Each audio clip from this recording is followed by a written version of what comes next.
Welcome viewers, welcome to Bodharpan. आज हम start करेंगे डाइवर्सिटी ऑफ लिविंग ऑर्गेनिज्म में किंगडम एनिमिलिया। इससे पहले हम किंगडम मोनेडा, प्रोटेस्टा, फंगाई और प्लांटे, ये सब सारा किंगडम हम पढ़ चुके हैं।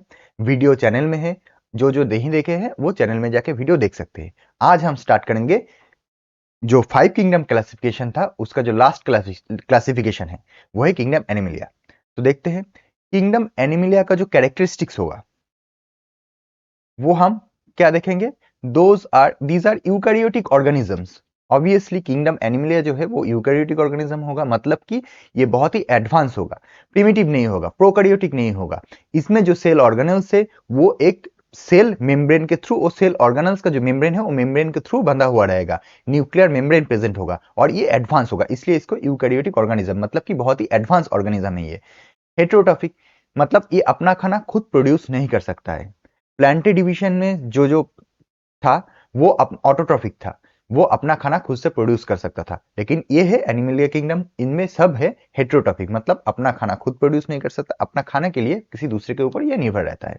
मल्टी सेलुलर, ऑब्वियसली जो एडवांस है, ये एनिमलिया जो डिवीजन है ये एडवांस सेलुलर लेवल में है, तो मल्टी सेलुलर होगा, मतलब कि इसका जो काम है वो एक सेल से कंप्लीट नहीं होता है, इसका काम करने के लिए बहुत सारा सेल लगता है, इसलिए ये मल्टी सेलुलर होगा। Cell wall not present. हम जब सेल का चैप्टर पढ़े थे तब हम क्या देखे थे कि जो एनिमल का जो सेल है उसमें सेल वॉल नहीं रहता है। प्लांट जो है उनमें सेल वॉल प्रेजेंट रहता है, उनमें सेल मेम्ब्रेन भी रहता है, सेल वॉल भी रहता है, लेकिन एनिमल में सिर्फ सेल मेम्ब्रेन रहता है, सेल वॉल प्रेजेंट नहीं रहता। Most of them are mobile. Mobile का मतलब एक जगह से दूसरी जगह ये मूव कर सकता है। जब भी हम एनिमल बोलते हैं आपके दिमाग में पहले ही आता है कि ये एक जगह से दूसरी जगह मूव करेगा, लोकोमोशन शो करेगा। लेकिन मोस्ट ऑफ देम यहाँ पे क्यों लिखा गया है? क्योंकि यही एनिमलिया डिवीजन में ऐसा ऐसा कुछ एनिमल है जो मोबाइल मोबाइल नहीं है, एक ही जगह में फिक्स्ड है, इसीलिए यहाँ पे लिखा गया है कि most of them are mobile.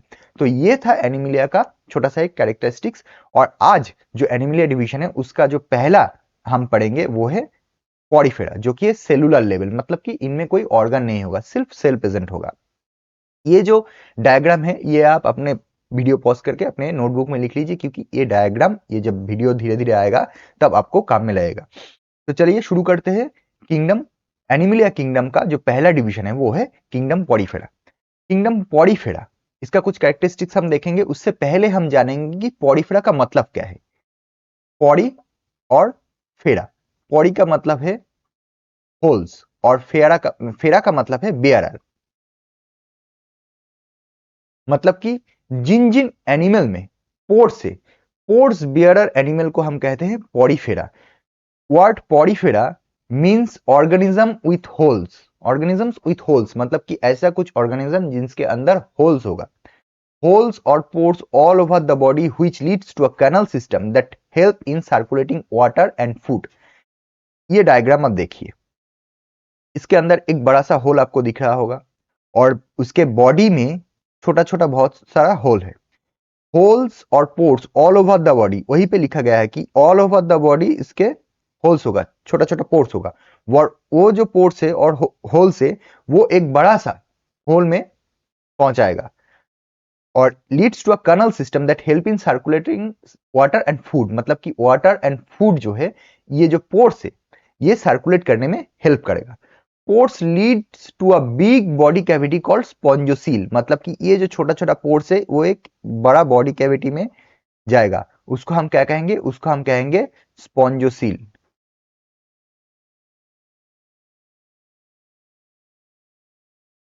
ठीक है, ये जो बड़ा होल है उसको हम कहेंगे स्पॉन्जोसील। और ये ऊपर का जो ये स्ट्रक्चर है उसको हम कहेंगे ऑस्क्यूलम। तो ये छोटा छोटा पोर्स है, इसके अंदर ये मैरीन एनिमल होगा।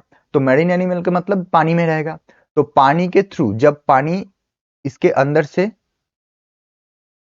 जाएगा तो पानी में मौजूद जो मिनरल्स है, जो फूड है और जो ऑक्सीजन है वो इसके अंदर जाएगा। ठीक है, तो ऐसे इसका सर्कुलेशन सिस्टम होता है। तो इसीलिए लिखा गया है कि pores and holes all over the body which leads to a canal system। canal system में जाता है और helps in circulating food and water। ये जो canal system है ये किसके हेल्प करता है? फूड एंड वाटर को सर्कुलेट करने में हेल्प करता है। और ये जो छोटा छोटा पोर्स है, ये जो बड़ा पोर्स है बॉडी के अंदर, उसमें जब जाता है वो बड़ा पोर्स को क्या कहते हैं, उसको कहते हैं स्पॉन्जियोसील। एसिमेट्रिकल बॉडी टाइप मतलब कि इसका जो बॉडी है वो एसिमेट्रिकल है। अगर इसको हम बीच में से ऐसे काट दे और ऊपर का पार्ट और नीचे का पार्ट हम देखें तो दोनों में कोई सिमेट्री नहीं होगा, एसिमेट्रिकल होगा। Non motile attach to a surface, obviously ये एक सरफेस में अटैच्ड होगा। नॉन मोटाइल होगा मतलब कि ये मूव नहीं करेगा, लोकोमोशन शो नहीं करेगा, ये एक ही जगह में अटैच्ड होगा। Animals are covered with hard outside layer, इसका जो आउटसाइड लेयर है, जो ये आउटसाइड लेयर है वो हार्ड होगा, ठीक है। इनसाइड सॉफ्ट होगा लेकिन जो आउटसाइड लेयर है वो हार्ड होगा, ताकि ये जो बाहर का जो एनवायरनमेंट है वो उसको प्रोटेक्ट करे। ये जो हार्ड लेयर है इसको प्रोटेक्ट करता है। Mainly found in marine habitats, मतलब कि ये पानी में देखा जाता है, और मेरीन हैबिटेट्स मतलब कि सॉल्ट वाटर में मेनली इसको पाया जाता है, ठीक है, खारे पानी में ये देखा जाता है। कॉमनली कॉल्ड स्पॉन्जेस, अगर आप एक स्पॉन्ज को देखें तो उनमें बहुत सारा पोर्स होता है, और ये जो पॉरीफेरा एनिमल है उनमें भी बहुत सारा पोर्स होता है। सिंपली ये देखने में एक स्पॉन्ज की तरह लगता है, तो इसीलिए इसको हम कॉमनली कॉल्ड क्या बोलेंगे, इसको हम स्पॉन्ज बोलेंगे। तो पॉरीफेरा के जो कैरेक्टरिस्टिक्स फिर से हम देख लेते हैं एक बार। पॉरीफेरा का मतलब है होल्स बियरर, मतलब पोर्स बियरर, जिसके अंदर होल्स होगा। Holes and pores all over the body which leads to a canal system, मतलब कि उसके पूरे बॉडी में होल्स होगा, और वो होल्स कनेक्ट करेगा अंदर का एक बड़ा सा होल में। ये जो सिस्टम है इसको कैनल सिस्टम कहते हैं, और इसके थ्रू ये क्या करता है, इसके थ्रू ये फूड और वाटर और ऑक्सीजन ये सब सर्कुलेट करता है। Pores lead to a big body cavity, जिसको हम स्पॉन्जोसिल कहेंगे। बाहर का जो बॉडी है उसके अंदर छोटा छोटा पोर्स होगा, जो अंदर का एक बड़ा पोर्स से मिलेगा, तो वो बड़ा जो होल है उसका नाम क्या है, उसको हम स्पॉन्जोसिल कहेंगे। एसिमेट्रिकल बॉडी टाइप मतलब कि इसका जो बॉडी टाइप है वो एसिमेट्रिकल है, कहीं एक जगह से अगर इसको काट दे और दोनों पार्ट को अगर देखे तो दोनों पार्ट में कोई सिमेट्री नहीं होगा। Non motile attach to a place, मतलब कि एक ही जगह में ही अटैच रहेगा, कोई इसमें कोई लोकोमोशन शो नहीं होगा। Animals are covered with hard outer body, outer cell, मतलब कि आउटर जो है वो हार्ड मटेरियल से बना होगा, अंदर सॉफ्ट होगा, लेकिन आउटर साइड जो होगा वो हार्ड लेयर से बना होगा। क्यों? ताकि जो इसका जो प्रोटेक्शन है वो मिल सके। Mainly found in marine habitat, मतलब कि ये मेरीन पानी में पाया जाता है, और मेनली मेरीन हैबिटेट, मेरीन मतलब कि समुद्र में पाया जाता है, सॉल्ट वाटर में पाया जाता है। कॉमनली कॉल्ड स्पॉन्जेस, इसको हम क्या कहेंगे, इसको हम स्पॉन्ज कहेंगे। तो ये था किंगडम एनिमलिया का जो पहला डिवीजन, वो पॉरीफेरा। और पॉरीफेरा का कुछ अगर एग्जाम्पल वो क्या है, वो है साइकन, स्पॉन्जिला, ये सब पॉरीफेरा का कुछ कुछ एग्जाम्पल है। ये देखिए सब एक ही जगह में ये अटैच्ड है, ठीक है, ये मूवेबल नहीं है और ये मरीन है, मतलब कि पानी के नीचे है। तो ये था किंगडम पॉरीफेरा, और ये है डायग्राम किंगडम एनिमलिया में जो जो हम पढ़ेंगे उसका ये डायग्राम है। ये डायग्राम आप नोटबुक में जरूर लिख लीजिए, ताकि फ्यूचर में जब ये वीडियो आएगा तब आपको समझने में आसानी हो। तो ये था किंगडम एनिमलिया। आशा करता हूँ आप सबको समझ आया होगा। अगर समझ आए तो वीडियो को लाइक कर दीजिए और सब्सक्राइब कीजिए बोधर्पण को। तब तक के लिए थैंक यू फॉर वॉचिंग।